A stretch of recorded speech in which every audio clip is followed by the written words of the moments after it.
Welcome to another exciting episode of the Unzip Reboot and Leave URL podcast.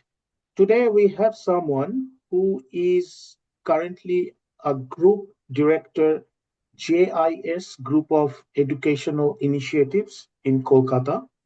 She is a founder of Universal Education Equity Foundation. Currently, she is on the boards of various educational societies and schools. She was former chairperson, Educational Committee at CII, which is Confederation of Indian Industries.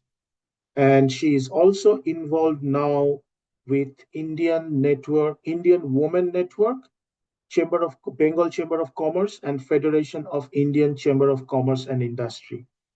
Please welcome Brototi Bhattacharya. How are you today, ma'am? Very good. A good morning to everyone. I'm absolutely fine. Thank you so much. Thank you so আজকে আমরা কথাগুলো একটু fluid, কিছুটা বাংলা কিছুটা English, whatever way, but because you are in this educational space as an educational activist working for last 3 decades, so আমাদের পুরো ফোকাসটাই হচ্ছে education, because এই জায়গাটা বেশ গন্ডগোলের হয়ে রয়েছে এবং we have to sort it out few things sincerely. Okay, so first question আপনাকে, what is education now? এই কোয়েশ্চেনটা এই কারণেই করছি because it's definitely very different from your time, our time. It's not about information, it's not about rote learning anymore. So what is education now? হ্যাঁ, আজকের দিনে মানে এডুকেশন নাও বলতে আমরা যেটা বুঝি সেটা হচ্ছে যে আমাদের জীবন অনেক রকমের সমস্যা আসতে পারে, প্রবলেম সলভিং। এবং এই প্রবলেম সলভিং যেটা হয় সেটা আহ, যেটাকে আমরা বলি একটা ভুকা ওয়ার্ল্ডের সাথে আমরা যুক্ত আছি। যে যে ওয়ার্ল্ডটা volatile, uncertain, complex and ambiguous, এবং সেই কারণে আমাদের এডুকেশন সিস্টেমটাকেও তার সাথে মানাতে হবে। যে যদি এরকম একটা পৃথিবীর মধ্যে আমরা বাস করছি, তাহলে আমাদের মেথডটাই হবে প্রবলেম সলভিং মেথড। কিন্তু প্রবলেম সলভিংটা আমরা কিভাবে করব? সেটা করব হচ্ছে ক্রিয়েটিভিটির মাধ্যমে, এনকোয়ারির মাধ্যমে। আমরা এক্সপিরিয়েন্সিয়াল লার্নিং দিয়ে বাচ্চাদের শেখাবো, এবং সেই মেথডটাই কিন্তু আমরা ফলো করার চেষ্টা করছি। এবং আজকের দিনে দাঁড়িয়ে কিন্তু আমরা বলছি না যে পড়াশোনাটা কোথাও গিয়ে শেষ হয়ে যাচ্ছে। আমরা এই টার্মটা খুব ইউজ করে থাকি, এবং এটা সবার জন্যই, মানে আজকে বড় ছোট এটা এই নয় যে এটা আমরা খালি ছোটদের জন্য ইউজ করছি, আমাদের জন্য। লাইফ লং লার্নিং, আমাদের জীবনযাত্রায় আমাদের শিখতে হবে এবং প্রবলেমও সলভ করতে হবে। এবং এটাই হচ্ছে এডুকেশন টুডে, তার মানে আউটকাম বেসড এডুকেশন। তো Right, দিস ইজ, right, খুব শর্টে আমি ব্রিফে বলবার চেষ্টা করলাম আর কি, যে this is how we go about, very simply putting it. right. Now, এবারে এই এডুকেশন মানে হচ্ছে, অন্তত the way I look at it, অনেকগুলো এর পাজল, মানে পার্ট অফ দ্য পাজল রয়েছে। একটা মেজর পার্টস আর student, teachers and let's a parents. Okay, এবং এই তিনজনেরই মানে এক্সপেকটেশন, কিছু ডেফিনেটলি আরওআই থাকে, বাট একটা এক্সপেকটেশন বা একটা আউটকাম থাকে। আচ্ছা, এই আউটকাম গুলো বা এই ইন্টারেস্ট গুলো definitely shifted from our time to now. So now, basically, at this point of time, what students are actually looking from or getting or wanting from education, what teachers are focusing on, and what parents have to focus on. ওকে, এখানে কি হয়, আমরা এই যে ওয়ার্ডটা আমি use করব সেটা হচ্ছে যে এডুকেশনটা, যেটা আমি বললাম আগের আনসারটা বললাম যে প্রবলেম সলভিং, তার মানে এটাকে রেলেভেন্ট হতে হবে। আমি যে যুগে বাস করছি তার সাথে রেলেভেন্সটা না থাকলে আমি এর মধ্যে সূত্রটা পাবো না, কানেকশনটা পাবো না। কানেকশনটা থাকতে হবে যে আমি কি পড়াতে চলেছি। এবং যখন আমি কোনো জিনিস এরকম করছি, তখন এই তিনটে মানুষের যে আমরা কথা বললাম, একজন হচ্ছে টিচার, একজন হচ্ছে আমাদের পেরেন্ট, এবং একজন হচ্ছে স্টুডেন্ট। এছাড়াও আমি আরেকজনকে নিয়ে আসছি, আরো দুজনকে নিয়ে আসছি। সেটা হচ্ছে যে টিচার কিন্তু যুক্ত থাকছে ইনস্টিটিউটের সাথে। সেই ইনস্টিটিউটের ম্যানেজমেন্ট, এবং আরেকটা যেটা এখানে বলা হয়নি সেটা হচ্ছে সোসাইটি। হুম। এই পাঁচটা জিনিসকে কিন্তু একসাথে আমাদের চলতে হবে। হ্যাঁ। এবং অ্যালাইন থাকতে হবে। এবং অ্যালাইনমেন্টটা হবে এই রেলেভেন্সের মাধ্যমে, যে আজকের দিনে আমরা যদি ব্যাকওয়ার্ড ইন্টিগ্রেট করি বা ফরওয়ার্ড ইন্টিগ্রেট করি, তার মানে আলটিমেটলি আমাদের দেখতে হবে যে আমরা কিসের জন্য বাচ্চাগুলোকে স্কুলে পাঠাচ্ছি, তারা কি শিখছে, এবং আগামী দিনে তারা কিভাবে পৃথিবীর জন্য কন্ট্রিবিউট করবে।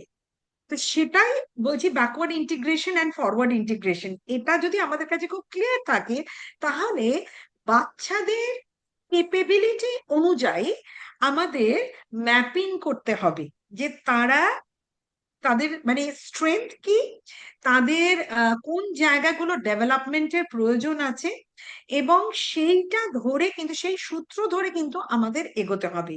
সেই জন্য ইট ইজ ভেরি ইম্পর্টেন্ট যে যে কোনো ইনস্টিটিউট, সে যখন বাচ্চাকে অ্যাডমিশন নিচ্ছে, তখন সেই বাচ্চার যে প্রোগ্রেসটা আমরা হয় আর কি, সেটাতে প্যারেন্টকেও আমরা অ্যালাইন করে রাখবো যে সেই বাচ্চার কিভাবে প্রোগ্রেস হচ্ছে। কেন কি, যে বাচ্চা তো একটা ইনস্টিটিউটে থাকে 6 ঘন্টার জন্য বা 7 ঘন্টার জন্য, বাদ বাকি সময়টা সে কিন্তু কিছুটা সময় সে ঘুমায়, খেলে, এবং আম, তারা বাবা মা বা তাদের অন্য আত্মীয় স্বজন যদি বাড়িতে থাকে, তাদের সাথে কাটায়।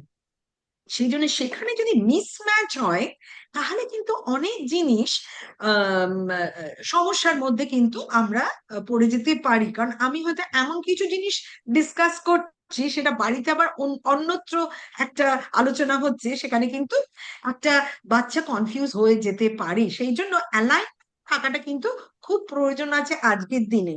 এবং সেই জন্য কিন্তু আমরা ইউজুয়ালি, যেটা স্কুল এডুকেশনের মাধ্যমে আমরা দেখেছি, প্যারেন্ট টিচার মিটিং বা মেন্টরের মিটিং, এটা কিন্তু খুব ঘন ঘন হয়। এবং সেখানে আমরা প্যারেন্টসদের ডেকে আমরা ডিসকাস করি আর কি, তার বাচ্চার ব্যাপারে বা তার বাড়িতে কি হচ্ছে, এবং সেটা নিয়ে কিন্তু আম, আলোচনার প্রয়োজন আছে। এবং সেটা আগামী দিনে যদি প্যারেন্টও খুব খোলাখুলি আলোচনা করে টিচারের সাথে, সেখানে কিন্তু আমরা একটা বাচ্চার আম, এগিয়ে যাওয়াতে সাহায্য করতে পারি। আমি এখানেই ফুল স্টপ দিচ্ছি না। কেন কি, যেহেতু আমি হায়ার এডুকেশনও দেখি, সেখানেও কিন্তু আমি দেখেছি যে যখন স্টুডেন্ট ডাইভার্স একটা জায়গা থেকে আসছে, এবং সেটার ডিফারেন্সটা আমি বলছি, একটা স্কুলের যে বাচ্চা, সে যখন একটা স্কুলে ঢুকছে, সে হয়তো 2-2.5 বছরে ঢুকছে, এবং একটা স্কুলের সাথে সে থাকছে প্রায় 14-15 বছর। সেই 14-15 বছরে যে রিলেশনশিপটা তৈরি হচ্ছে, সেটা কিন্তু খুব স্ট্রং একটা বন্ডিং এর জায়গা।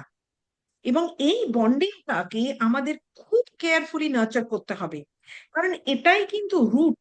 এই রুটটা কিন্তু যদি স্ট্রং না হয়, আগামীকালে তারা যখন আম, আহ, মানে হায়ার এডুকেশনে যাচ্ছে, এটার ইম্প্যাক্টটা কিন্তু ওখানে গিয়ে পড়ছে।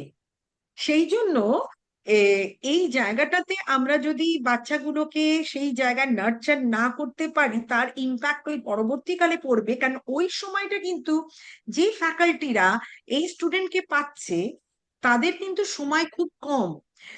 তারা আন্ডার গ্রাজুয়েশনে পায় মাত্র 3 কি 4 বছর, আর পোস্ট গ্রাজুয়েশনে পায় আরো কম, 1.5 বছর থেকে 2 বছর। তো এইখানে কিন্তু বাচ্চার, স্টুডেন্টের ক্যারেক্টারকে হঠাৎ করে চেঞ্জ করাটা খুব ডিফিকাল্ট ব্যাপার। সেই জন্য তাদের কিন্তু জায়গাটা আরো বেশি কমপ্লেক্স, আরো বেশি ডিফিকাল্ট অ্যান্ড চ্যালেঞ্জিং। সেই জন্য এই স্কুলের যে যারা টিচার, তাদের কিন্তু এই বাচ্চার ব্যাপারে খুব ডিটেল মাইনিউট স্টাডি করতে হবে, এবং সেটা প্যারেন্টকেও বুঝতে হবে। সেই জন্য এদের তিনজনকে অ্যালাইন রাখা, along with সোসাইটিস ডিমান্ড, যেটা বললাম রেলেভেন্ট এডুকেশন, সেটা কিন্তু থাকতে হবে। তাহলেই কিন্তু আমরা একটা বাচ্চাকে সাহায্য করতে পারবো আজকের দিনে। নাইস। তো আমি জাস্ট একটু একটা অন্যরকম প্রশ্ন করছি, সেটা হচ্ছে আমাদের সময় যেমন ডাক্তার ইঞ্জিনিয়ার হওয়ার একটা একটা প্রেশার ছিল। আমি হুম। নিজে ম্যাথস অনার্স করেছি। আগের দিনই বাচ্চার সাথে কথা, আমার টিনেজ ডটার্স আছে, তাদের সাথে কথা বলছিলাম যে আমরা পড়াশোনা করেছি নট ফ্রম এনজয়মেন্ট, ফ্রম ভয়, যে যদি এটা না হয় মানে I don't know what to do next. তো এখন এই ডাক্তার ইঞ্জিনিয়ার হওয়ার প্রেশারটা আই গেস ডেফিনেটলি অনেক কমে গেছে। কিন্তু কোন প্রেশার এসছে, মানে বাবা মারা কোন প্রেশার দিচ্ছে এখন বেশি? ওকে, এনিওয়ে মাই এক্সপিরিয়েন্স ইজ যে আহ, বাবা মার এই যে ইচ্ছেটা অ্যাবাউট, স্পেশালি আমি বেঙ্গলের ক্ষেত্রে বলছি, এখানে কারণ আমি দুটো জায়গায় থেকেছি। আমি আমার অনেক বছর কাটিয়েছি আমি ওয়েস্টার্ন ইন্ডিয়াতে, বম্বেতে, এবং বম্বের একটা মেন্টালিটি আমি দেখেছি এবং বাংলার একটা মেন্টালিটি আমি দেখেছি। বাঙালি বাবা মারা ভীষণ ভাবে চায় যে তাদের ছেলে মেয়েরা সায়েন্স সায়েন্স নিয়ে পড়াশোনা করবে। এবং আমি বম্বেতে দেখতাম যে মেজরিটি অফ দ্য পিপল তারা যেত কমার্স লাইনে। হুম। এবং যারা সায়েন্স নিত, আমাদের সময় একটা ছিল আগরওয়াল ক্লাসেস, যেখানে আইআইটির জন্য পড়ানো হতো, সেটা করতো তারা খুব সিরিয়াস, যারা খুব মানে তারা একদম ফোকাসড। এবং এবং কিছু লোক যেত ডাক্তারিতে, কিন্তু মেজরিটি কিন্তু যেত হচ্ছে কমার্স লাইনে। কেন কি ওখানকার প্রভাবটা আমি দেখেছি বিজনেস ওরিয়েন্টেড, অন্টারপ্রেনার্স ওয়েস্টার্ন ইন্ডিয়াতে। তো এই কলকাতা শহরে বা বাংলাতে আমি দেখেছি যে বাবা মারা চায় যে আর কিছু না হলে সায়েন্সটা পড়ুক। কেন কি 11-12 সায়েন্সটা পড়লে তারা যে কোনো জায়গায় যেতে পারবে বা যে কোনো লাইন ধরতে পারবে। তারা যদি 12-এর পরেও সেরকম রেজাল্ট নাও করে, তারা সেখান থেকে কমার্সে যেতে পারবে বা তারা হিউম্যানিটিজ নিতে পারবে। কিন্তু তারা যদি হিউম্যানিটিজ বা তারা কমার্স নিয়ে পড়ে, তারা কিন্তু সায়েন্সে যেতে পারছে না। এরম একটা ছিল।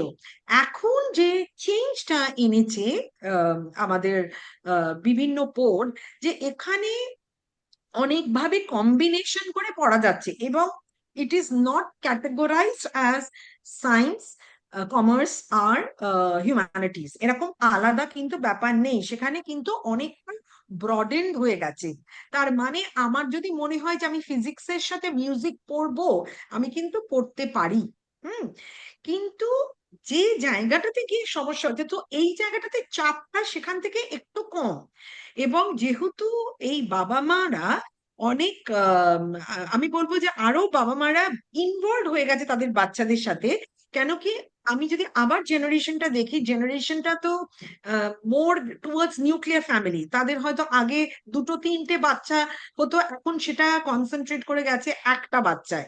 সেই জন্য তার উপর পুরো কনসেন্ট্রেশনটা সেখানে বাবা মারা কিছুটা হলেও তারা বুঝছে এবং প্রেশারটা হয়তো সেই দিক থেকে হয়তো একটু ডিভিয়েট করেছে, বা তারা একটু বুঝতে পারছে যে অনেক লাইন খুলে গেছে এবং অনেক জায়গাতে কিন্তু অপরচুনিটিস আছে এবং বাচ্চারা সেখানেও শাইন করতে পারে। সেই জায়গাটা হয়েছে এবং তারা সেই অপরচুনিটিস গুলো কিন্তু সাথে পরিচিত হয়েছে, এবং সেই ক্ষেত্রে দেখতে পারি যে আমাদের স্টুডেন্টের আহ একটু হলেও হয়তো তাদের প্রেশারটা কম।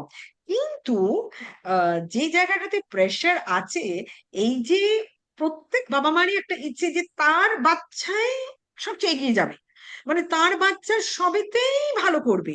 মানে এই জায়গাটা কিন্তু আহ যতই আমরা ভাবি, সেখানে কিন্তু আমি যদি সব ভালো বাচ্চাকেও এক ক্লাসরুমে ঢোকাই, যে প্রত্যেক স্কুলের সব ফার্স্ট গার্ল বা বয়কে নিয়ে একটা ক্লাসরুমে ঢোকালাম, সেখানেও কিন্তু দেখা যাবে যে বাচ্চাদের মধ্যে কেউ হায়েস্ট নাম্বার পাবে এবং কেউ কম নম্বর পাবে। এর মানে কিন্তু নয় যে কম নম্বর পাচ্ছে সে কম মেধা। ন, মেধাটা যেটা আমরা মেজার করছি, সেটা কিন্তু ওইভাবে মেজার করলে হবে না। এবং সেটা কিন্তু ভায়া দিস ভিডিও বা this interaction I would like to tell people, যে এই যে বোর্ডের রেজাল্ট বেরোয় যেখানে চাপটা আছে, আমি বলছি 99.9, 99.98, 99.97, এই যে মার্কসের আলাদা আলাদা, এবং সেই ভিত্তিতে আমরা ফার্স্ট সেকেন্ড থার্ড বলছি, এটা কিন্তু বাচ্চাদের উপর প্রেশার দিচ্ছে।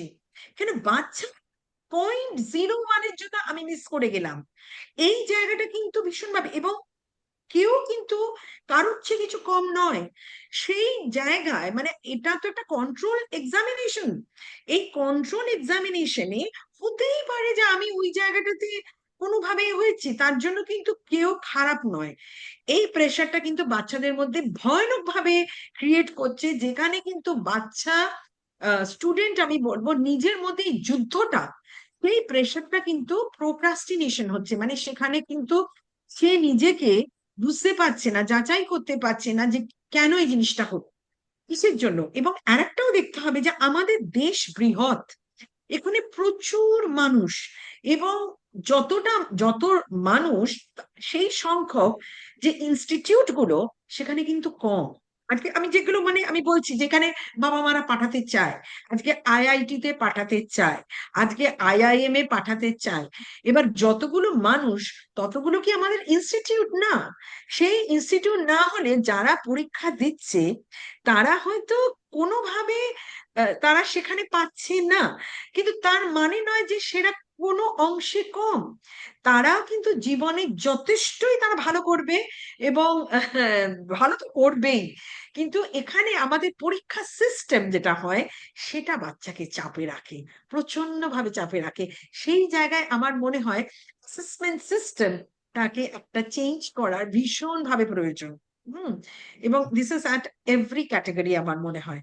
তো এই যে চাপের কথাটা বলা হচ্ছে যে হ্যাঁ বাবা মা হয়তো অনেক তার মনটাকে চেঞ্জ করেছে, তারা বিভিন্ন জায়গা করছে, কিন্তু এই প্রেশার কিন্তু আছে। তার জন্য আমি বললাম সোসাইটি, ম্যানেজমেন্ট, এগুলো। এবং এই যে ধরুন আজকে ম্যানেজমেন্ট কিছু লোকের ফটো ছাপায় কাগজে, আপনি দেখবেন হ্যাঁ কিছু লোকের ফটো ছাপছে না, হ্যাঁ সেখানেও কিন্তু আজকে যে রেজাল্টটা বেরোয় একটা স্কুলের, সেটা কিন্তু সবাই কন্ট্রিবিউট করছে, কিন্তু কিছু সংখ্যকের আমরা দেখছি তারা হয়তো ওই মুহূর্তের মধ্যে র্যাঙ্কিংটা পেয়েছে, কিন্তু তার মানে নয় যে অন্য জনেরা খারাপ, তারাও কিন্তু ইকুয়ালি কন্ট্রিবিউট করেছে।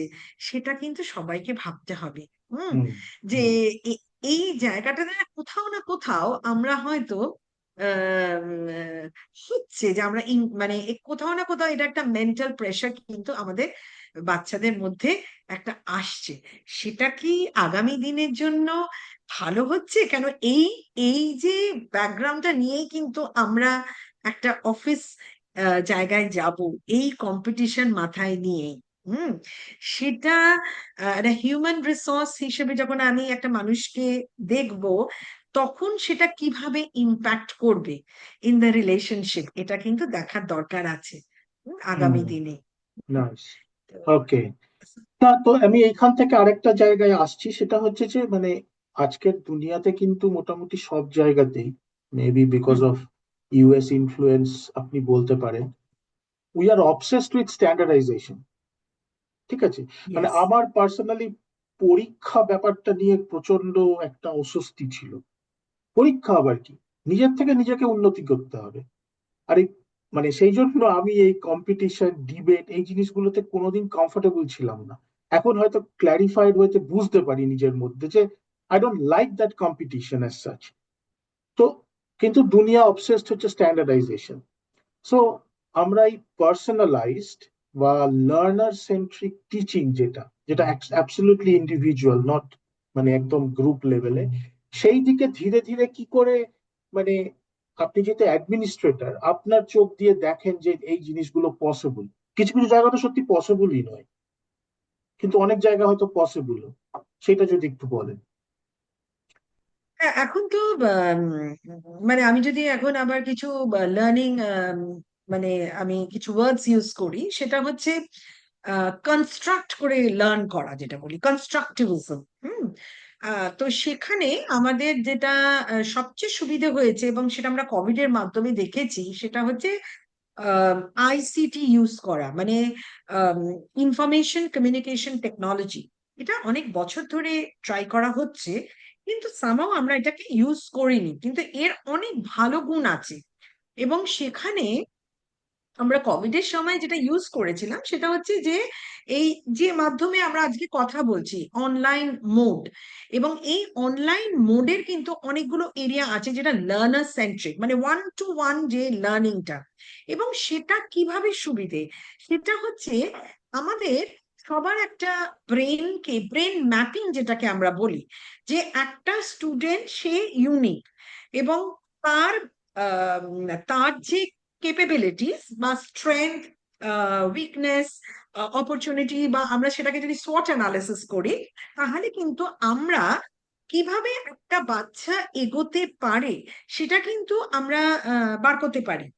কারণ আজকের দিনে সেই জিনিসটা হয়ে গেছে, এবং আমি যেটা জানি যে অনেক এরকম রিসার্চ সেল হয়েছে, এবং তারা এই ব্রেন ম্যাপিং এর একটা করে ল্যাব ইনস্টিটিউটে ওরা খোলার কথা ভাবছে, এবং তাতে আমরা স্টুডেন্টদের আর কি এই ডিটেলস গুলো পাবো। এবার ফ্যাকাল্টিরও কিন্তু সেখানে ম্যাপিং করতে হবে, এবং যখন আমি বলছি ফ্যাকাল্টি ম্যাপিং, আমাদের ফ্যাকাল্টিকেও কিন্তু ইকুয়ালি equipped হতে হবে। এবার এই জায়গাটাতে উম, আমি আরেকটু কমপ্লেক্স জায়গাতে যাওয়ার আগে আরেকটা জিনিস বলি, যে আমরা লার্নার সেন্ট্রিক বা অটোনমাস ওয়ে অফ লার্নিং, যেখানে একটা বাচ্চা ফিক্সড এতে থাকবে না, তার নিজস্ব একটা গ্রোথ স্পার আছে, সে সেভাবে এগোবে। এবং যেটা বললাম যে সোসাইটি সেখানে কিন্তু কোনো জায়গায় সে বলবে না, ওমা তোমার বাচ্চাটা তো এই বয়স, মানে আমাদের এই যে ক্রোনোলজিক্যাল এজ এবং যে আমি বলবো যেটা আমরা আম, যে শেখার যে জিনিসটা, সেটা যে অ্যালাইনমেন্টটা, সেটা কিন্তু সব সময় কিন্তু এক হবে না। এবং এটা প্রত্যেক মানুষের আলাদা হয়। এবং সেখানে কিন্তু আমরা হার্ভার্ড গার্ডনার্স যে ওয়ে অফ লার্নিং আছে, সেই লার্নিং কিন্তু আমরা ইউজ করে আমরা এখানে ব্রেন ম্যাপিং করতে পারি, কারণ বিভিন্ন লোক বিভিন্ন ভাবে শেখে। এবং এখানে কিন্তু আমি বলছি, যেটা ইনক্লুসিভিটি বলি, মানে এটা নিয়ে আমি কাজ করি, কারণ ইনক্লুসিভিটি নিয়ে কাজ করবার সময় আমি দেখেছি যে আজকে কয়েকটা বোর্ড তারা মনে করছে যে আমি একটু এক্সট্রা সময় দিয়ে দেবো যদি অটিস্টিক বাচ্চা হয় বা তার লার্নিং ডিসেবিলিটিস থাকে বা তার ডিফিকাল্টিস থাকে, কিন্তু ইজ ইট যে আমি তাকে এক্সট্রা টাইম দিলে সে অন্যভাবে ওই কোয়েশ্চেনটাকে অ্যাপ্রোচ করতে পারবে? নো, তার ব্রেনের way of thinking is different. সেই জন্য তাকে যদি আমি ওই আমার শেখাতে হয়, সেই শেখানোর পদ্ধতিটাকেই আলাদা করতে হুম, হবে। এবং সেক্ষেত্রে একটা ফ্যাকাল্টিকে সেই লার্নিং এর মধ্যে দিয়েও যেতে হবে, সেখানে ফ্যাকাল্টিকেও কিন্তু শিখতে হবে যে আজকে যে লার্নার সেন্ট্রিক এর কথা আমি বলছি, সেটা হয়তো একটা সিস্টেম, কিন্তু সেই সিস্টেমটাকে কি করে ফ্যাকাল্টি ব্যবহার করবে, তার জন্য তো ফ্যাকাল্টিকেও আমাকে সেই ইনফ্রাস্ট্রাকচার দিতে হবে, সেই পলিসি করতে হবে, আমার গভর্নমেন্টকে সেই জিনিসগুলোকে আহ, দেখতে হবে যে তারা যে প্রত্যেকটা স্কুলকে যখন তারা লাইসেন্স দেয় যে তারা এখানে স্কুল খুলতে পারবে, সেইগুলোও দেখতে হবে যে ফ্যাকাল্টি জানে যে তারা যে স্টুডেন্টদের শেখাচ্ছে তাদের সেই পদ্ধতিগুলো রয়েছে। তাহলেই মানে জিনিসটা নিয়ে আমরা এগোতে পারবো। কারণ না হলে কিন্তু আমরা যেটা ভাবছি সেটা কিন্তু অ্যালাইনড হবে না। হুম। আমরা ভাবছি হ্যাঁ লার্নার সেন্ট্রিক আছে, ব্রেন ম্যাপিং আছে, কিন্তু কে সেটা দেখবে, কে সেটা মনিটর করবে, কে সেটা মেন্টরিং করবে? How do you measure that? You also need to measure যে একটা বাচ্চার কতটা প্রোগ্রেস হলো। হুম। আর স্ট্যান্ডার্ডাইজেশন, হ্যাঁ স্ট্যান্ডার্ডাইজেশন মানে আমার একটা রুব্রিক থাকতে পারে, যে আমি একটা রুব্রিকের মাধ্যমে আমি ক্রাইটেরিয়া অনুযায়ী আমি তাকে অ্যাসেস করছি। সেটা হতে পারে, কারণ সেটাও না হলে কি হয়, আমরা যদি কোয়ালিটেটিভলি, কিন্তু বায়াসনেস কমানোর জন্যই আমার একটা রুব্রিক থাকতে হবে, আমার লার্নার সেন্ট্রিক থাকতে হবে, ব্রেন ম্যাপিং থাকতে হবে, ফ্যাকাল্টির কম্পিটেন্সি থাকতে হবে।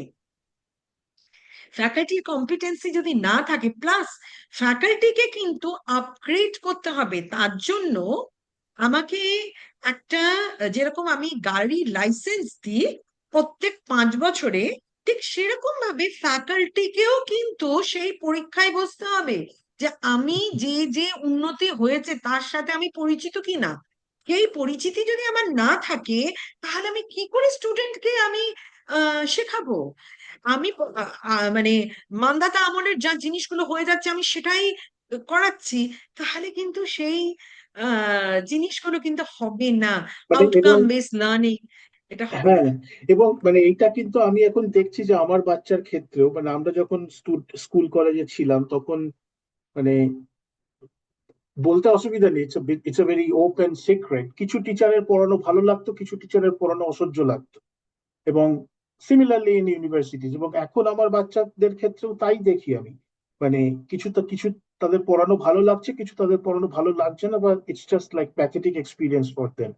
সো হ্যাঁ, মানে তাদেরও তো কোনো পরীক্ষা বা তাদেরও তো কোনো আপগ্রেডেশনের জায়গা নেই, মানে তাদেরকেও একটু এগিয়ে আসতে হবে। তো সেই জায়গাটাতে মানে টিচারদেরও যে পরীক্ষা হবে, that's a very good thing, মানে টু কাম আপ, ইউনো। এবং এটা কিছু লজ্জার ব্যাপার নেই, যেটা বললাম লাইফ লং লার্নিং, কেন কি আমাদের সবার শিখতে হয়। আমরা যেটা বলি আমাদের এতেও, যে আমাদের একজন মেন্টর থাকবে। সে মেন্টর কি করে, সে মেন্টর কিছুই নয়, যে আমি কোন জায়গায় গেলে আরো বেশি আমার উন্নতি হবে, মানে আমি আরো বেশি এনরিচড হব, সাকসেসফুল হব ক্লাসে। আমার মনে হয় প্রত্যেক টিচার সে যখন পড়াতে আসছে, সে তো ইন্টেনশন নিয়ে আসছে যে তাকে তার স্টুডেন্টরা ভালোবাসবে, তার স্টুডেন্টরা তার পড়াটা বুঝবে। কিন্তু এই যে ভালোবাসবে বা তার পড়াটা বুঝবে, এই যে গ্যাপটা আছে, সেইটাও তাকেও বুঝতে হবে, হুম। বিকজ সেও একটা লার্নার। এবং আমি আপনাকে এটা আজকে এইখানে আমি এই জায়গায় বলছি, ফ্যাকাল্টিও কিন্তু সে মানুষ একটা, সেও কিন্তু বিভিন্ন একটা বাড়ি থেকে আসছে, তারও কিন্তু ইমোশনাল অনেক ধরনের জিনিসের থ্রু হুম। দিয়ে সে আসছে। সেই জন্য যখন আমি এই রকম জিনিস ভাববো, আমাকে কিন্তু তার ভাবনাটাকেও ম্যাপিং করতে হবে, যে তাকেও আমি যখন এই যে কম্পিটেন্ট বানাবো, কোন কোন এরিয়াগুলো দিয়ে আমার ফ্যাকাল্টিকেও এনরিচ করব, এটা কিন্তু ম্যানেজমেন্টকে বুঝতে হবে। এটা কিন্তু যারা এই স্কুলগুলো গঠন করেছে, তাদের যে বোর্ড, তাদের যে যারা অথরিটিস তাদের, তাদেরও কিন্তু বুঝতে হবে যে কাকে দিলে জিনিসগুলো মোর সাকসেসফুল হবে, কে গিয়ে এই জিনিসটা নিলে বেটার হবে। হ্যাঁ, সেখানে yes, there is a dearth of many things, যেটা আমি ফার্স্ট বলেছিলাম, যে পড়ানোটা কিন্তু প্রবলেম সলভিং, ক্রিয়েটিভিটি, এই ক্রিয়েটিভিটি এটা কিন্তু ফ্যাকাল্টির মাধ্যমে, মানে আমার স্টুডেন্ট যখন ক্লাসরুমে আসছে, সে ক্লাসটাকে কিভাবে দেখছে, আমি লার্নিং এনভায়রনমেন্টকে কিভাবে তৈরি করেছি। আর ইটস নট যে আমি একটা কথা বলছি, যেরকম ধরুন আমার learning cannot be only in the classroom, learning can be even outside the classroom. আমি একটা ক্যান্টিন, আমি একটা বলছি যেখানে হয়তো একটা স্টুডেন্টদের ইন্টারাকশন হয়, এবং এটা কিন্তু একটা খুব মজার জায়গা হতে পারে, পিয়ার ইন্টারাকশন হতে পারে, বিভিন্ন আলোচনা হতে পারে, এবং এই জায়গাটাও কিন্তু একটা লার্নিং জায়গা করে রাখতে পারি। মানে আমি ক্যান্টিনে ধরুন কি খাবার আমি বিক্রি করছি, হ্যাঁ, বা কি খাবার আমি দিয়েছি, সেই খাবারের ব্যাপারে কিন্তু আমার ইনফরমেশন থাকতে পারে। আমার কিন্তু ওখানে একটা টিভি রান করতে পারে, যেখানে বাই ভার্চুয়াল মেথড, হ্যাঁ, সেখানে ইনডিরেক্টলি আমি স্টুডেন্টকে কিন্তু এনরিচ করতে পারি। সেখানে হয়তো কোনো দেশের খাবারের ব্যাপার আমি বললাম, সেই দেশটার সম্বন্ধে বললাম, সেখানে দেখালাম, তারা কিন্তু কানে শুনছে, দেখছে, জানছে, তারা কিন্তু এইভাবেও শিখছে। সেজন্য শেখার মাধ্যমটা কিন্তু অনেকভাবে আলাদা করতে হবে। হ্যাঁ, তো এইগুলো কিন্তু আমার মনে হয় আগামী দিনে আমাদের এইগুলো প্রত্যেকটা যে স্কুল কলেজ, তার ডিজাইনই চেঞ্জ করে ফেলতে হবে। তার ডিজাইন, এই যে মোটর অ্যান্ড ব্রেক, এই জিনিসটা কিন্তু মধ্যে রাখলে হবে না। হুম, অনেক দেশ করেছে। আমি ফিনল্যান্ডে গিয়েছিলাম, ফিনল্যান্ডে আমি দেখে এসেছি যে একদম ছোট ছোট বাচ্চা, তারা মানে তাদের গভর্নমেন্টই আর কি বলে যে তারা স্কুলে যাবে, এবং তাদের যে পদ্ধতিতে শেখানো হচ্ছে, মানে তাদের ডেজার্টে নিয়ে, মানে ডেজার্ট মানে ওই একটা সেরকম একটা এরিয়াতে নিয়ে যাওয়া হলো, বা তাদের সমুদ্রের ধারে নিয়ে যাওয়া হলো, সেখানে গিয়ে বাচ্চাদের কিভাবে বিভিন্ন পদ্ধতিতে তাদের শেখানো হচ্ছে, সেই শেখার মাধ্যমগুলো যদি আমরাও এখানে করতে পারি, তাহলে কিন্তু আমার মনে হয় এই এক্সপিরিয়েন্সিয়াল লার্নিং দিয়ে বাচ্চারা আরো তাড়াতাড়ি শিখবে, এবং তারা কিন্তু প্রবলেম সলভ করতে পারবে। হুম। Nice, nice. আচ্ছা, আপনি দুটো জিনিস অলরেডি এনে ফেলেছেন, একটা হচ্ছে স্টুডেন্ট আর একটা হচ্ছে টিচার, দুজনকেই দেখতে হবে, যেটা আমার খুব মানে মনের কাছাকাছির একটা subject. What is the mental health situation now with students and teachers? Mental হেলথের কি হচ্ছে, এটা এখানেও কিন্তু আমাদের সোসাইটির একটা গঠনের ব্যাপার হয়ে গেছে, হ্যাঁ। এবং সেটা অনেক কিছু রিজনে হচ্ছে। আমরা সবাই কিন্তু খুব, মানে আমি সবাই বলতে আমি খুব জেনারেলাইজ করছি, কিন্তু আমি দেখেছি যে probably we are lonely within ourself. এবং আমাদের বন্ধু হয়ে গেছে আমাদের ইনস্ট্রুমেন্ট, সেটা হচ্ছে আমাদের ফোনটা। আমরা এটা কিন্তু একটা প্র্যাকটিস করতে হবে সবাইকেই, মানে যে আমরা যখন কোনো জায়গায় বেড়াতে যাব, বা আমরা যখন ডিনার বা লাঞ্চ করব বা ব্রেকফাস্ট করব, সেখানে আমরা আহ, পরস্পরের সাথে কথা বলবো, এবং কথা বলে জিনিসটাকে আমরা সলভ করবো, এবং সেখানে কোনো ফোন আমাদের ডিস্টার্ব করতে পারবে না। if we allot 45 minutes or 1 hour for our breakfast, lunch, dinner, মানে যখন যখন আমরা মিট করছি ফ্যামিলি মেম্বারসদের সাথে, সেই সময় কিন্তু এটা কিন্তু খুব মানে মেনে চলার একটা ব্যাপার আছে। এছাড়াও যেটা দেখা গেছে যে ইভেন স্টুডেন্টদের তো ঠিক আছে, স্কুলে হয়তো তারা অনেক স্কুলে আছে ফোন নিয়ে আসতে দেয় না, কিন্তু এই যে পিয়ার মিডিয়েশন, এই পিয়ার মিডিয়েশন কিন্তু স্কুলকে করতে হবে, যাতে বন্ধু বন্ধুর মাধ্যমে দিয়ে তারা তাদের প্রবলেম গুলোকে সলভ করতে পারে। কেন কি আমাদের নিউক্লিয়ার ফ্যামিলি হয়ে গেছে। আগেকার দিনে না আমাদের কাকা কাকিমা মাসি পিসি অনেকের মধ্যে মানে আমরা বাস করতাম, সেখানে না কারুর সাথে গিয়ে আমরা কথা বলতাম। সেই যে কথা বলাটা, এটা কিন্তু আমাদের স্ট্রেসকে অনেক কমিয়ে দিত। আজকের দিনে কিন্তু আমরা এগুলো একটাও পাচ্ছি না। এখানে আমরা যখন বাড়ি ঢুকি তখন হয়তো কেউ থাকে না, বা সেখানে কেউ গল্প করার মতনও থাকে না। এটা অ্যাডাল্ট এবং বাচ্চারা, বাচ্চারা হয়তো যখন ফেরত যাচ্ছে বাড়িতে, সেখানে দেখতে পাচ্ছে যে তারা একলা বাড়িতে ঢুকছে, বাড়িতে কেউ নেই। অনেকেরই হয়তো ঠাকুমা ঠাকুরদাদা নেই, বা তারা এমন জায়গায় থাকছে, তারা দূরে আছে। সেটা এরাও কিন্তু সেই যে এক আদর, ভালোবাসা, এটা কিন্তু বিভিন্ন তার একটা ক্যারেক্টার আছে, সেই ক্যারেক্টারটা কিন্তু সেই ডিসপ্লে হচ্ছে না। সেই বিহেভিয়ারাল ডিসপ্লে গুলো তারা কিন্তু তার সাথে বিচ্ছেদ। হ্যাঁ, আমার মনে আছে আমরা যখন ছোটবেলায় ছিলাম, গরমের ছুটিতে আমরা যেতাম মামার বাড়ি। মামার বাড়িতে একটা একটা ওটা কনসেপ্ট ছিল যে মামার বাড়ি, বা আমাদের বাড়িতে আমার পিসির বাচ্চারা আসতো, এবং সেখানে আমরা মিলে অনেক কিছু করতাম, মানে অনেক অ্যাক্টিভিটিস হতো। সেই অ্যাক্টিভিটিস কিন্তু আর হচ্ছে না। এমনকি তারা জানেও না হোয়াট ইজ মাসি অ্যান্ড মেসো, কেন কি নিউক্লিয়ার ফ্যামিলিতে তো সেই কনসেপ্টটাই চলে যাচ্ছে। এবং আর একটা জিনিস হয়েছে যে, যেটা আমরা দেখতে পাচ্ছি যে আমরা পেটস রাখছি, হ্যাঁ, এবং পেটকেই বলছি যে আমার ভাই বা বোন, বা সেই পেটটা কিন্তু কুকুর, বেড়াল এবং পাখি, সবই, গাছও, হ্যাঁ। এবার কথা হচ্ছে কি, যে তাহলে আমরা কি করব, তাহলে কি আমরা এক্সটিংক্ট হয়ে যাব? মানে এটাও একটা ব্যাপার। যে এবং আমি নিউ জেনারেশনের সাথে কথা বলেছি, সে আমাকে বলেছে, আমি যখন তাকে জিজ্ঞেস করেছি, মানে ধরুন একটা ইয়াংস্টার 24-25 বছর, তাকে যখন আমি জিজ্ঞাসা করেছি, সে বলেছে যে this is a bad world, and do we have to have why should we get married and have children? কেন this is a bad world? So আমার তাকে প্রশ্ন ছিল যে why are you calling this a bad world? Because this world has so much to give, so much to see, so much to even explore. এবং সুন্দর এই পৃথিবীটাকে তুমি যেরকম দেখছো, তোমার কি মনে হয় না যে আরো লোকের দেখার দরকার আছে? আর যা ক্রিয়েট করা হয়েছে সেটাকেও মানুষ এক্সপ্লোর করে, তখন সে মানে তখন that person had nothing to say. কারণ হচ্ছে কি, কোথাও না কোথাও থেকে এরকম একটা ভাবনা চিন্তা হয়েছে। তো এই ভাবনা চিন্তার সাথেও কিন্তু আমাদের লড়তে হবে, যে না, এই পৃথিবীটা একটা সুন্দর পৃথিবী, এবং এই সুন্দর পৃথিবীকে আমাদের আরো সুন্দর করতে হবে। কেন কি, যারা আসবে, they must enjoy the world which is sustainable, which is where we can save the the whole world।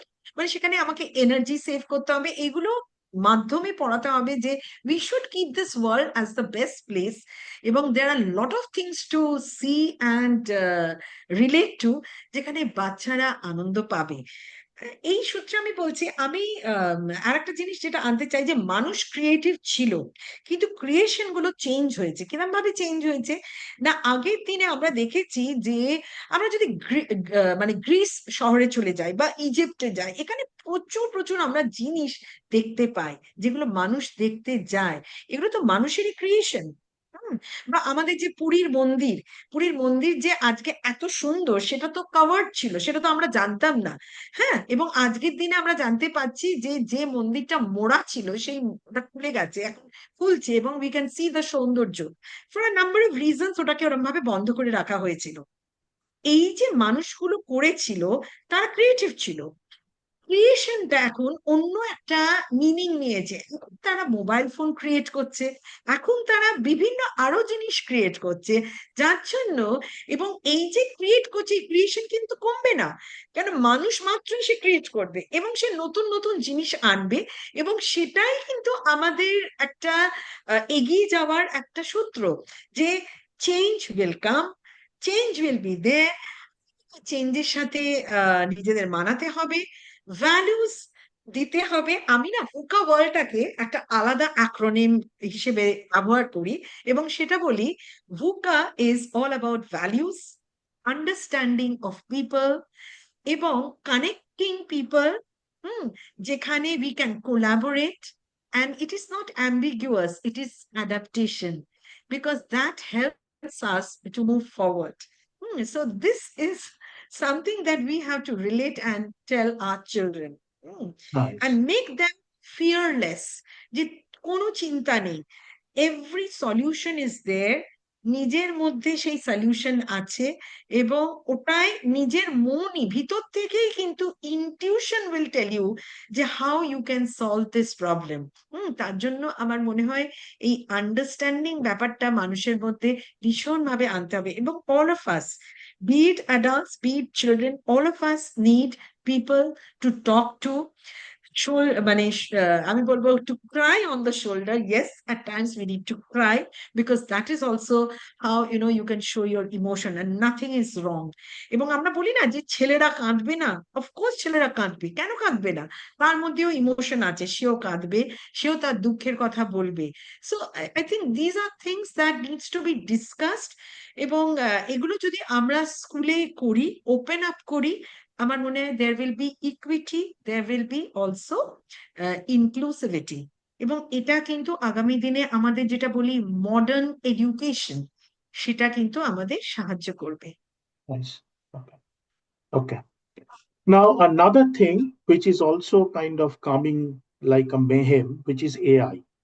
মানে পলিসিস যেভাবে চেঞ্জ হচ্ছে, তার থেকে ফাস্টার এর speed to grasp the generations entering into classroom and all these things. So how we can মানে harness or মানে ride this মানে rather than get thrashed. As I think I just now probably covered that creativity will be there. Artificial intelligence is again creativity of human creation. And why have we created this? We have created this because আমরা সবাইকে সাহায্য করতে চাই, যে তারা যে মান্ডিন কাজের মধ্যে সময় অপচয় করছে, সেটা না করে আর্টিফিশিয়াল ইন্টেলিজেন্স দিয়ে সেটা সলভ করে দেওয়া যায়। তাহলে আমার মাইন্ডটা আর একটু ফ্রি হয়ে যাচ্ছে টু ডু ডিফারেন্ট থিংস। তো artificial intelligence is an intelligence যেটা মানুষের creation, so they cannot replace human being, that's number one. But they can create new jobs, যার জন্য আমাকে আবার নতুন শিখতে হবে। শেখাটাকে কিন্তু আমার চিরকালের, মানে আমি যদি মনে করি যে আমার শেখা শেষ, তাহলে কিন্তু হবে না। Again I am going back, life long learning.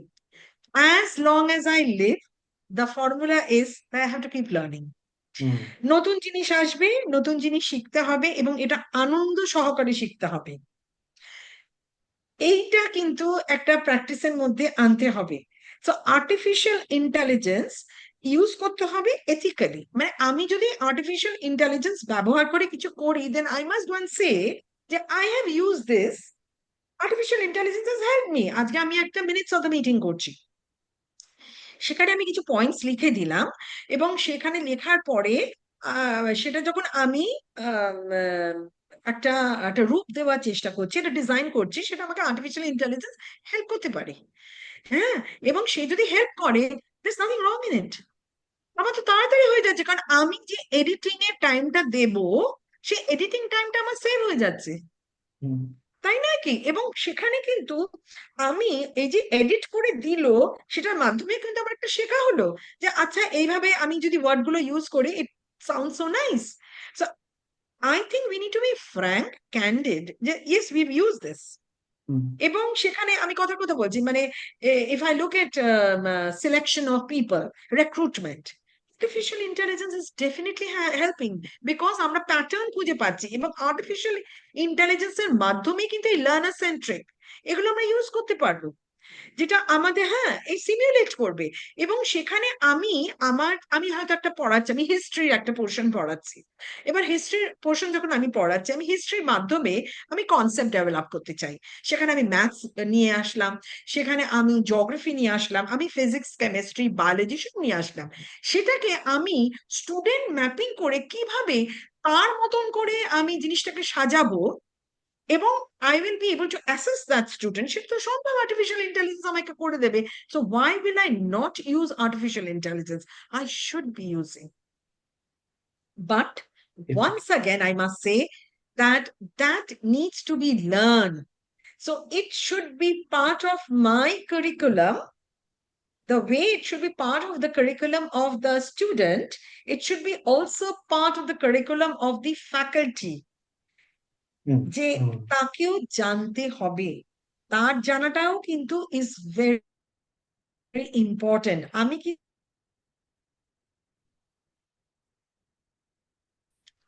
Parallelly না জানলে কিন্তু আমি আই উইল নট নো। সেই জন্য সেই জন্য আমার মনে হয় আর একটা জিনিস যেটা হতে পারে, সেটা হচ্ছে যে ইনোভেশন ল্যাবস, ইনোভেশন ল্যাবস বা এই জিনিসগুলো কিন্তু একটা ইনস্টিটিউটে থাকার দরকার আছে।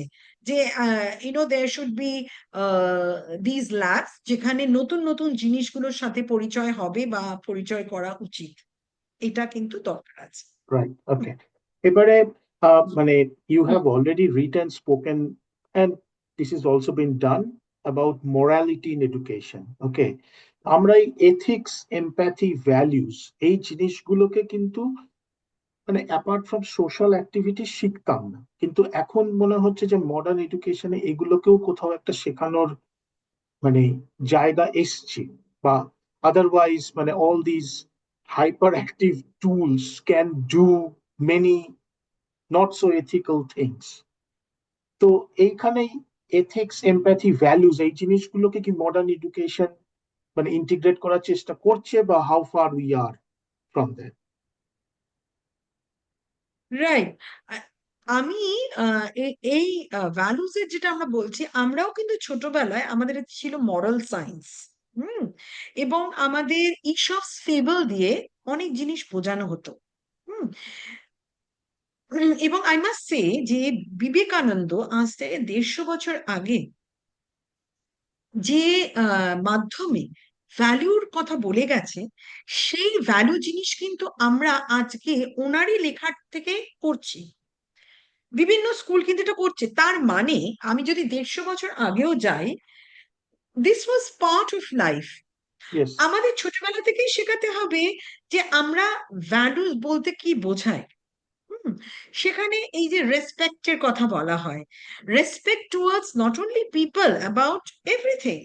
মানে respect towards my road, respect towards cleanliness, respect in what I will be, how I will be behaving.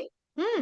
সেখানে নয়েজ পলিউশন বলতে কি খালি বাইরে কিছু আওয়াজ না, আমি যদি কথা বলি সেটা কারো ডিস্টার্ব হচ্ছে কিনা, সেটাও কিন্তু ইজ পার্ট অফ ভ্যালিউজ। কারণ আমার মনে আছে, আমি যখন কর্পোরেট সেক্টর অফিসে কাজ করতাম, আমাদের এমন ভাবে টেলিফোনে কথা বলতে হতো যে পাশের নেবারও জানতে পারবে না যে আমি কি কথা বলছি। ওইভাবে কোয়াইটলি কথা বলতে, মানে এই জিনিসগুলো, এগুলো কিন্তু শেখার একটা পদ্ধতি। এবং এটা কিন্তু ছোট থেকে বড় হওয়ার মধ্যে একটা পদ্ধতি। এবং আমি তো বললাম যে আমাদের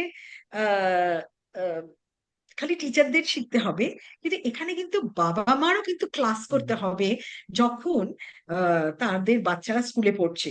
কারণ বাবা মার কাছে যদি অ্যালার্ট না হয় তাহলে কিন্তু এই জায়গাটা মিস হয়ে যাচ্ছে। সেই জন্য স্কুল কারিকুলামের মধ্যে কিন্তু তাদের রাখতে হবে যে বাবা মারা এসে কি ক্লাস করবে। হুম। এবং I I would even go further, ধরুন আজকে আমি কথা বলছি যে আমি আহ, আমার বাচ্চার বিয়ে দিতে চাই, ঠিক আছে? এবং সেখানে to be like even to be a mother in law, to either a girl or to a boy, hmm, I need to learn যে কি জিনিসগুলো করা উচিত বা উচিত নয়। Hmm. When I become a grandmother or a grandfather, what I should be doing and what I should not be doing. এই জিনিসগুলো কিন্তু ভীষণ ইম্পর্টেন্ট। এইগুলো কিন্তু আমরা না করেই ঝাঁপ দিয়ে ফেলি। হুম হুম এবং হাজবেন্ড ওয়াইফও যখন তার একটা থার্ড, মানে তাদের মধ্যে একটা মানুষ আসছে, সেখানেও কিন্তু পরস্পরকে বোঝবার একটা জায়গা আছে। কেন তাদের মাঝখানে যখন একটা বাচ্চা আসছে, তার সময়টাও তারা দুজনে মিলে কিভাবে দেবে তার গ্রোথের জন্য, এটার উপরে কিন্তু প্রত্যেকটা এই ভ্যালুস কিন্তু নির্ভর করছে। তো ভ্যালুসটা শুধু আমি স্কুলে গেলাম, আমার টিচার কিছু আমায় শিখিয়ে দিল, কিছুই বাচ্চা বুঝতে রিলেট করতে পারবে না। হুম। এবং সেই কারণে আমাদের এই জায়গাটা কিন্তু সোসাইটির অ্যালাইনমেন্ট হওয়াটা খুব প্রয়োজন আছে। হ্যাঁ, আমি হুম না আর একটা জিনিস এটা থেকে একটু চলে যাচ্ছি। হ্যাঁ, আমি একটা সোশ্যাল কজ নিয়ে বলছি। আমি একবার এই ইস্টার্ন মেট্রোপলিটন বাইপাস, কলকাতা শহরে অনেকেই জানে, এই রাস্তাতে হঠাৎ দেখলাম বাচ্চারা মেইন রোডের মাঝখানে দাঁড়িয়ে আছে। কেন দাঁড়িয়ে আছে না, সেখানে স্কুল বাস এসে তাদের তুলবে। সেখানে কিন্তু কোনো বাস স্টপ নেই। হ্যাঁ, how does a school bus stop middle of the road and pick up children? এটা কিন্তু একটা ভ্যালুর ব্যাপার আছে। হুম। আমি একটা বাচ্চার লাইফ নিয়ে এখানে খেলা করছি। হুম। এখানে স্কুল অথরিটির একটা ইনভলভমেন্ট আছে, ট্রান্সপোর্ট সেকশনের একটা ইনভলভমেন্ট আছে, বাবা মার একটা ইনভলভমেন্ট আছে। হুম। এবং ড্রাইভারেরও এথিক্স এর একটা ব্যাপার আছে, যে আমি কোথায় দাঁড়াবো, বাচ্চা কোথায় দাঁড়াবে, প্রত্যেকটা জিনিস। হ্যাঁ। এবং ডেফিনেটলি পুলিশেরও একটা আছে। আমি যখন পুলিশের সাথে আলাদা করে কথা বলি, পুলিশের কাছ থেকে আমি জানতে পারি, আমি কথা বলছি আর কি, যে পুলিশ আমাকে বলে যে আপনি কি জানেন যে যখন এই বাস স্টপ গুলো বানানো হয়, যারা এই প্রজেক্টটা বানায় তারা পুলিশ ডিপার্টমেন্টের সাথে কোনো কথা বলে না। হুম। এবং যেখানে খুশি এগুলো হয়। তো অ্যালাইনটা in a society is also very important. বাসটা কোথায় গিয়ে দাঁড়াবে, দাঁড়াতে পারবে কিনা, বাচ্চারা কোথায় দাঁড়াবে, সো এভরিথিং ইজ ইন্টারলিঙ্কড। এবং প্রত্যেকটা জিনিসই কিন্তু এডুকেশনের মাধ্যমে হচ্ছে, অ্যাওয়ারনেস অ্যান্ড এডুকেশন। এবং এই এডুকেশন কিন্তু প্রত্যেক জায়গার উপরে নির্ভর করছে। পার্ক আমি কিভাবে ইউজ করব, খেলার জায়গা আমি কিভাবে ইউজ করব, হুম, বাস স্টপ আমি কিভাবে ইউজ করব, বাস কিভাবে দাঁড়াবে, হ্যাঁ, কোথা থেকে বাচ্চাকে তুলবে। ইস্টার্ন মেট্রোপলিটন বাইপাসের মাঝখানে যদি বাচ্চা দাঁড়িয়ে থাকে, বাচ্চার অ্যাক্সিডেন্ট হতে পারে। তাহলে as a society, what am I doing? Where does my responsibility go? তো এটা না একটা বিশাল সাবজেক্ট। হ্যাঁ, because you started with education, I am coming back to that, যে এডুকেশন কিন্তু বিরাট ব্যাপার। এখানে কিন্তু অনেকের একটা মিশ্রণে কিন্তু এডুকেশনটা হচ্ছে, ইটস নট অনলি স্থিত অ্যাবাউট স্কুল এডুকেশন। হুম। এবং মানে আমি যখন যেহেতু মানে ইন্ডিয়ান সিচুয়েশন নিয়েও অনেক কিছু এক্সপ্লোর করার চেষ্টা করি থ্রু মাই পডকাস্ট, সেম জিনিসটাই উঠে আসছে বারবার, মানে we're definitely India is sitting on a massive possibilities, lot of youth and all this things. এখন আর কোনো ইন্ডিভিজুয়াল গেম নেই এটা, এখন একটা হোলিস্টিক জিনিসটা না হলে we cannot move the whole thing forward. মানে আপনিও মানে সেই কথাটাই বারবার বলছেন, it's not about education, it's not about school, it's about the holistic ecosystem.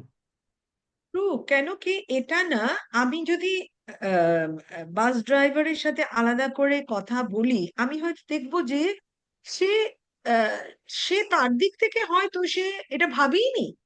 হুম। হ্যাঁ, তার কাছে হয়তো হতে পারে যে আমাকে তো বলা হয়েছে এখান থেকে তুলতাম, তুলে নিয়েছি, মানে সে ওই বা ওই বা ক্রিটিক্যাল বা থিঙ্কিং তারও হয়তো করেনি। একটা ছোট স্টোরি আছে, যে স্টোরিটা তার জীবনে মাইনে আছে, অন্য হ্যাঁ, মানে অন্য ইকোসিস্টেমের কেউ সেই স্টোরিটাই জানে না।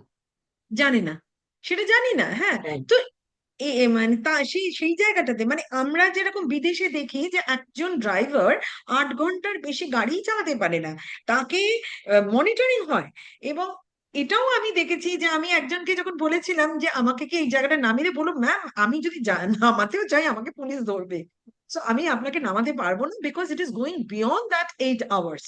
ওকে, সো এই যে মনিটরিং, যে একটা ড্রাইভার 8 ঘন্টার বেশি গাড়ি চালালে হতে পারে সে ঘুমিয়ে পড়তে পারে। হুম, এবং সেখানে একটা মানুষের অ্যাক্সিডেন্ট হতেই পারে। এই যে ভাবনা চিন্তাটা, এটা কিন্তু অ্যালাইন্ড। হুম।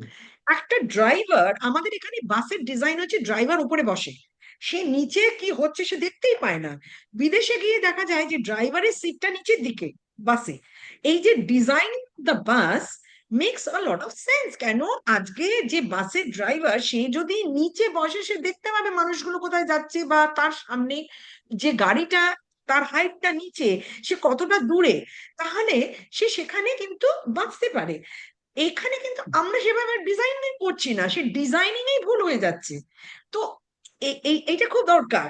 হ্যাঁ, হুম। যে আমি আমার বাস স্টপে আমাকে সিঁড়ি দিয়ে নামতে হবে কেন, আমি বাসটাকে অ্যালাইন করে দেবো বাস স্টপের সাথে, তাহলে একটা লোক জাস্ট ওখান থেকে হুইল চেয়ার নিয়ে নেমে পড়তে পারে। আমাদের এখানে কিন্তু হুইল চেয়ার নিয়ে বাসে উঠতে পারে না। কেন পারে না? Because the bus does not stop near the platform, there is no platform. The bus has to align with a bus platform, then only the wheelchair can get in. সেই It's সেই same with the railway station. It is not aligned. You না। have to, with 2 staircase, you have to get up on the train. সেখানে একটা box, heavy box নিয়ে ওটাতেই পারা যায় না আমাদের। Hmm. So a lot of things need to be redone. Reskilling of people, upskilling of people. Yes. Hmm. So yes. it's a holistic, It's a holistic holistic. development. Absolutely. Acha. So we are almost the last phase of it, of our podcast. যেটা দিয়ে শেষ question করতে চাই, এবং সেটা আমিও very confused about it, which is what is future of education. আচ্ছা, এই ফিউচার অফ এডুকেশনের যেটা, মানে আপনি আপনার মতো উত্তর দিন, এবং তার মধ্যে যেহেতু আমি ম্যাথামেটিক্স নিয়ে পড়াশোনা করেছি, অনেকে হিস্ট্রি, অনেকে হোয়াট এভার, এই পিওর সাবজেক্ট গুলোর কি হবে?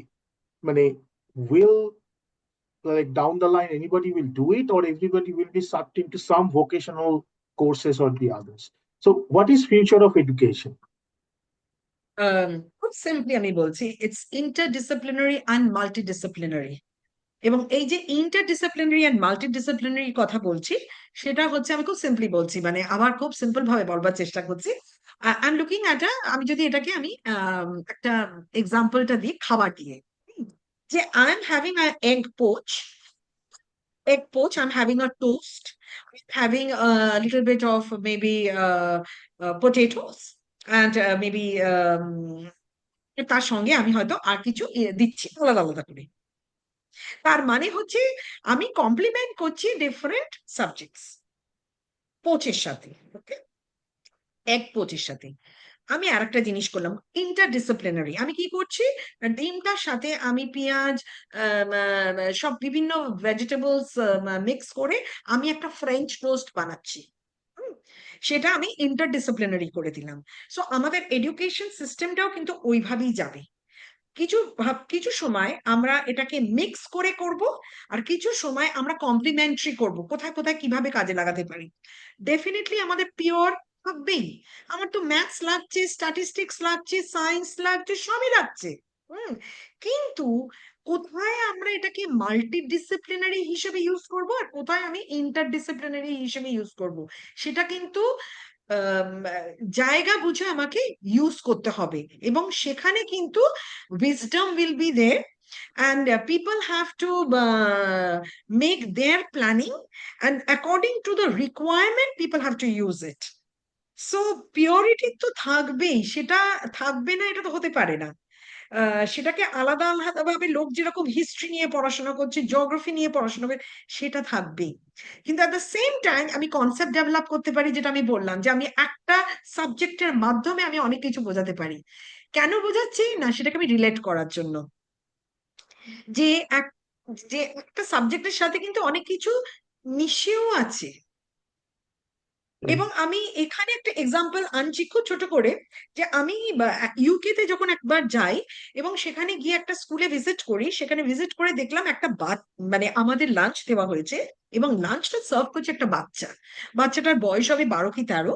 এবং আমি তো যেরকম কিউরিয়াস মাইন্ডে জিজ্ঞেস করি যে আচ্ছা বাচ্চাটা কেন এখানে, তখন বলছে যে বাচ্চাটাই সবকিছু করেছে। আচ্ছা, মানে দ্যাটস ভেরি ইন্টারেস্টিং। তখন বলছে যে হ্যাঁ, পরে আমাকে ওরা বললো যে বাচ্চাটার অ্যাঙ্গার ইস্যুস ছিল, এবং ওরা কিছুতেই বুঝতে পারছিল না যে ওর অ্যাঙ্গার ইস্যুস নিয়ে কি করে ওরা বাচ্চাটাকে শান্ত করবে। তারপরে দেখা যায় যে বাচ্চাটা has an inclination for working in the kitchen, এবং এই কিচেনে ওকে রেখে বললো যে আমরা ওকে কেমিস্ট্রি বোঝাই, আমরা ওকে ম্যাথমেটিক্স বোঝাই, আমরা ফিজিক্স বোঝাই, ইউটেন্সিলস এর ডিজাইন দিয়ে আমরা ফিজিক্স বোঝাই, আমরা যখন খাবারে কিছু ইউজ করছি সেটার মেজারমেন্ট দিয়ে ওকে অঙ্ক বোঝাচ্ছি, আমরা সেখানে তাকে কি কতটা মাপ দিয়ে আমরা কি করব, বা তার কি হতে পারে কেমিক্যাল বন্ডিং সেটা বোঝাচ্ছি। So plus creativity, so everything together বলার বাচ্চাটা খুব এটার মধ্যে মিক্স করে কি ভীষণ ভাবে সে এটা এনজয় করে, এবং ওকে আমরা শান্তও করতে পেরেছি। So this is one type of learning. So এখানে ডিপেন্ড করছে যে আমি কি সিচুয়েশনে আছি। একটা টেলার, একটা master tailor, tailor needs to know mathematics. Tailor যদি ম্যাথমেটিক্স না জানে, সে কি করে will make the best of the shirts or dresses for anyone, তাই নয় কি? সো পিওর জিনিস থাকবে, সেটাকে কোথায় আমি ইউজ করছি depends on relevance, again creativity, critical thinking, and lifelong learning. It'll always be there. excellent. So on Have I that, satisfied all your queries? absolutely, I do ma'am. not know. Hmm. Absolutely. মানে ব্যাপারটা হচ্ছে যে এই podcast গুলো বা যেই discussions গুলো, it's all about sharing or this wisdom. মানে আজকে আপনি যে কথাগুলো দিয়ে শেষ করলেন, মানে আমি যখন অনার্স পড়ছি বা আমি যখন স্কুলে ছিলাম, আমি অনেক প্রশ্ন জিজ্ঞেস করতাম যে কেন পড়ছি, সে কেনর কোনো উত্তর ছিল না। নাও ইটস প্রবাবলি ভেরি, মানে দরকার হয়ে পড়েছে কেনটা জানার। না হলে ওই এডুকেশনটাকে নিয়ে আমরা আগে কি করতে পারি বা what extra can be done, সেটাও হয়তো মানে হচ্ছিল না বা হবে না, বা এখন হয়তো সেটা দরকার আছে। তো আপনিও সেই দিকেই বললেন আর কি, মানে কেন পড়ছি সেটাও আন্ডারস্ট্যান্ড করতে হবে আর কি। মানে আমাদের সময় যেরকম আমার আমি আমার নিজের লাইফ দিয়েই বলছি, আমি ভীষণ ভাবে একটা ক্রিয়েটিভ মাইন্ড আমার ছিল, যেটা আমি আজকের দিনে খুব ভালো রকম সেটা বুঝতে পারি। এবং এটা খুব ছোটবেলা থেকেই ছিল, মানে ধরুন আঁকা, গান, নাচ করা, হ্যাঁ, এবং খুব ইন্টারেস্ট নেওয়া যে কোথায় কি রাখবো, বাড়িটাকে কিভাবে সাজাবো। এবং কিন্তু ভীষণ বকুনি খেতাম। বকুনি খেতাম মানে যে যেই আমি ওই জিনিসগুলো করতে যেতাম আমাকে বলা হতো আবার তুমি এগুলো করছো। এবং এই যে বলা হলো যে মামার বাড়ি যাওয়া বা আমাদের বাড়িতে লোক আসা, আমরা প্রত্যেক ইভিনিং এ আমি প্লে ডিরেক্ট করতাম। সেখানে হিস্ট্রি থেকে ক্যারেক্টার্স নিয়ে নিজেদেরই বাড়িতে যা ছিল, আমাদের একটা আমাদের কাজের লোকের একটা তক্তাপোষ বলে যেটা ছিল, মানে হুম। চারপায়, সেটা আমাদের স্টেজ হতো, এবং সেখানে আমি ডিরেক্ট করতাম, লোকেরা সব অ্যাক্টিং করতো। এবার এই যে ইন্টারেস্ট গুলো কোনোদিনও কিন্তু এইটা কিন্তু আমাদের বাবা মারা এটাকে কোনো প্রায়োরিটি দেয়নি, বা হ্যাঁ। অ্যাপ্রিসিয়েটেডও হয়নি ওই এফর্টটা। না, ওটা মনে হয়েছে যে এটা একটা ওয়েস্ট অফ টাইম। হুম। এবং আমাকে বলা হতো যে তুমি নাচ করবে, মানে তুমি নাচ করবে, কোথায় নাচ করবে? আমি নিজেই গিয়ে ভর্তি হলাম ক্লাসে, যে আমি নাচতে চাই, মানে আমি ভারতনাট্যম করতে চাই, এবং শিখলাম।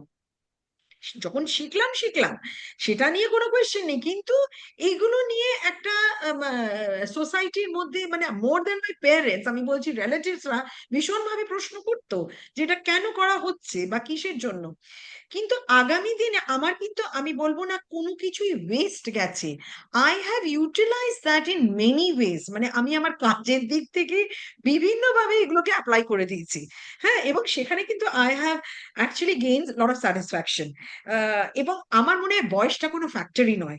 One can start at any age, can do anything. And I think রবীন্দ্রনাথের জন্মদিন এই কিছুদিন আগে, রবীন্দ্রনাথকে দিয়ে যদি আমি দেখি যে হি লিভ ফর 80 ইয়ার্স, এবং এই যে 80 বছর উনি বেঁচেছিলেন, উনি কিন্তু বিভিন্ন টাইমে বিভিন্ন জিনিস করেছেন। গান লিখেছেন, 3500 গান লিখেছেন। এই গানগুলো মানুষ গেয়ে এত আনন্দ পায়। এবং শুধু তাই নয়, উনি এঁকেছেন, ওনার লাইফে কিছু চেঞ্জেস হয়েছে, সেই ইমোশনাল যে উনি আপহিভেলের মধ্যে দিয়ে গেছেন, সেটা তাকে কত কিছু ক্রিয়েট করতেও সাহায্য করেছে। আমার মনে হয় we need to look at the positive angle of his life, যে উনি কিভাবে সেটাকে ইউটিলাইজ করেছেন। এবং আজকে as a community, as an individual, আমি কত সুখ পাচ্ছি, আনন্দ পাচ্ছি ওনার ক্রিয়েশনে, সেটা শুড বি দ্য থিং। যে আজকে ইউনো, আমি, গীতা যেটা বলে, কর্ম করে যাও, তুমি কাজটা করো, তোমাকে সেই জন্যই তুমি পৃথিবীতে আছো। তুমি সব সময় যদি, আমি প্রোক্রাস্টিনেট করার দরকার নেই। হুম। আর যুদ্ধটা নিজের সাথে, আমি আজকে কতটা করলাম, কতটা করতে পারি, এবং এটা নিজেকে আনন্দ দেয়া দেয়া যে ঠিক আছে আমি এতটা করেছি, কালকের দিনের জন্য আমার এতটা আছে। তো এইভাবে এগোনো। হুম। আপনি যেহেতু রবীন্দ্রনাথ বললেন, তাহলে আমি একটা রবীন্দ্রনাথের লাইন দিয়ে পডকাস্টটা শেষ করতে পারি, যেটা আমার খুব নিশ্চয়ই। পছন্দের একটা লাইন। সেটা হচ্ছে, আহ, জীবনের ধন কিছুই যায় না ফেলা, ধুলায় তাহার যতই হোক অবহেলা। তো নিশ্চয়ই।